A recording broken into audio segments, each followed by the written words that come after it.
வணக்கம். நல்லா இருக்கீங்களா எல்லோரும்? ஒரு ஊரில் ஒரு பொண்ணுக்கு போட்டித் தேர்வுலாம் எழுதணும்னு ரொம்ப ஆசை. நல்லா படிக்கிற பொண்ணு. அந்த ஊரில் ஒரு பேராசிரியர் ஒருத்தர் இருக்கிறாரு.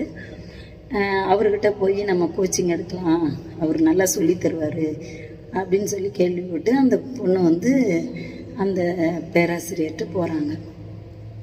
அப்படி போனோடனே முதல் நாள் அவர் கேட்டார், என்னம்மா போட்டித் தேர்வுலாம் எழுதி பாஸ் பண்ணுமா? ஆமாம் சார். சரி, ஏபிசிடி சொல்லி பார்க்கலாம் அப்படின்னாரு. இந்த பொண்ணு ஏபிசிடி சொன்னிச்சு. சரி, நாளைக்கு இந்த ஏபிசிடியை நல்லா படிச்சுட்டு வா அப்படின்ட்டாரு.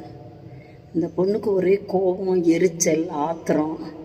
என்னடா நம்மளை போய் ஏபிசிடி படிக்க சொல்கிறாரு அப்படின்னு சொல்லிட்டு வீட்டுக்கு போனோடனே ஃப்ரெண்டுங்க எல்லார்ட்டையும் ஃபோனை பண்ணி, இவர் என்ன பெரிய ப்ரொஃபஸரு அப்படி இப்படின்னாங்க, நல்லா சொல்லி தருவாருன்னு, என்னை போய் ஏபிசிடி படிக்க சொல்கிறாரு, எனக்கு என்னன்னே ஒன்றும் புரியல அப்படின்னோடனே ஃப்ரெண்டுங்கெல்லாம் சேர்ந்து எல்லாம் கிண்டல் பண்ணுதுங்க. சரி, வேறு வழி இல்லை, அம்மா அப்பாவும் போக சொல்லிட்டாங்க, போயாச்சுன்னு அடுத்த நாள் கெத்தாக போகுது. அதான் ஏபிசிடி படித்தாச்சுல அப்படின்னு போனால் அவர் கேட்டார், ஏபிசிடி சொல்லு பார்க்கலாம். கட கட கட கட கடன்னு சொல்லிடுச்சு. இங்கே பின்னாடி இருந்து சொல்லு பார்க்கலாம், இசட்டில் இருந்து சொல்லு. கொஞ்சம் தடுமாறுதா. அடுத்த நாள் என்ன பண்ணிட்டாரு, போய் இசட்லேருந்து ரிவர்ஸில் படிச்சுட்டு வந்துட்டார். இப்போ இந்த பொண்ணுக்கு கொஞ்சம் ஆட்டம் கொடுத்துருச்சு, இது என்னடா அது இப்படி. அடுத்த நாள் இதையும் சொல்லிருச்சு. எப்படி இதை என்ன சொல்கிறது, சொல்லிடலாம் எப்படியாவது அப்படின்னு. அடுத்த நாள் என்ன தெரியுமா சொல்லிட்டாரு, எக்ஸு அப்படிங்கிறது எத்தனாவது எழுத்து, டிங்கிறது எத்தனாவது எழுத்து, பிங்கிறது எத்தனாவது எழுத்து, எஸ்ஸுங்கிறது எத்தனாவது எழுத்து கேட்க ஆரம்பிச்சிட்டாரு. அன்னைக்கு ஆட்டம் கொடுத்தது தான் அந்த பொண்ணுக்கு. அப்போ எஸ்ஸோட எண்ணிக்கை என்ன, எஸ்னா எத்தனை நம்பரு, இப்போ ஒய்னா எத்தனை நம்பரு, அது ரெண்டையும் கூட்டு. அப்போ எக்ஸையும் ஒய்யையும் கூட்டு, பியையும் எஸ்ஸையும் கூட்டு.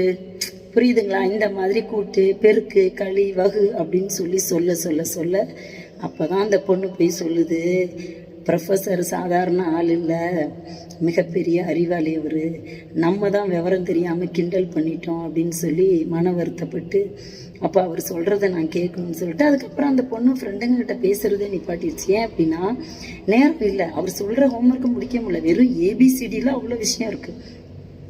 அதுபோல் நம்ம ஒரு விஷயத்தை கற்றுக்கணும் அப்படின்னா இதுதானே அப்படின்னு நம்ம நினைக்கிறோம். ஆனால் அப்படி கிடையாது. அதில் ஒவ்வொன்றுலேயும் ஒரு நுணுக்கம் இருக்குது. என்னைக்கு ஒவ்வொரு வேலையிலையும் அந்த நுணுக்கத்தை நம்ம கற்றுக்குறோமோ அன்னைக்கு நம்ம வாழ்க்கையில் முன்னேறுவோம். இந்த பொண்ணுக்கு ஃபஸ்ட்டு ஜஸ்ட்டு ஏபிசிடி அப்படின்னு தான் நினச்சிது.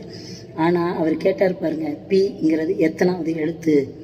அப்போ அதை சொல்லும்போது விரல் விட்டு சொல்லணும்ல. அப்போ அதை கடன்னு சொல்லணும், அந்தளவுக்கு ப்ராக்டிஸ் பண்ணணும். அப்போ தான் நீ காம்படிட்டிவ் எக்ஸாமில் பாஸ் பண்ண முடியும் அப்படின்னு சொல்லி அவருக்கு ப்ராக்டிஸ் கொடுக்குறாரு.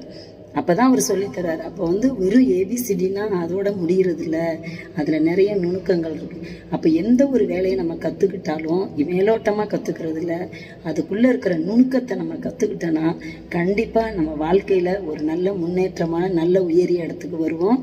நீங்கள் எல்லோரும் நல்ல இடத்துக்கு வரணும்னு என்னுடைய வாழ்த்துக்கள். நன்றி, வணக்கம்.